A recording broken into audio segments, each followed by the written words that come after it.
Dark traits ng introverts na hindi alam ng iba. Akala ng marami tahimik at harmless ang mga introvert, pero may mga ugali sila na hindi mo gugustuhing makita. Una, obserbanteng tahimik. Kapag hindi sila nagsasalita, hindi ibig sabihin walang nangyayari.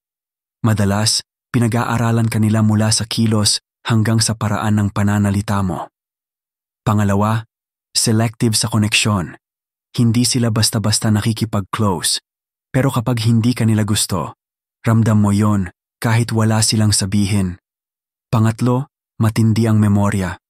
Hindi sila yung tipong magre-react agad, pero lahat ng ginawa mo, lalo na ang mali, nakasave sa isip nila at kaya nilang balikan sa tamang oras. Pang-apat, emotionally guarded. Hindi mo basta makikita ang totoong nararamdaman nila. At kapag ayaw ka na nila, tahimik lang silang aalis na parang wala ka ng halaga sa buhay nila. Kaya huwag maliitin ang isang introvert dahil kahit tahimik sila, minsan mas delikado ang hindi mo naririnig kaysa sa naririnig mo.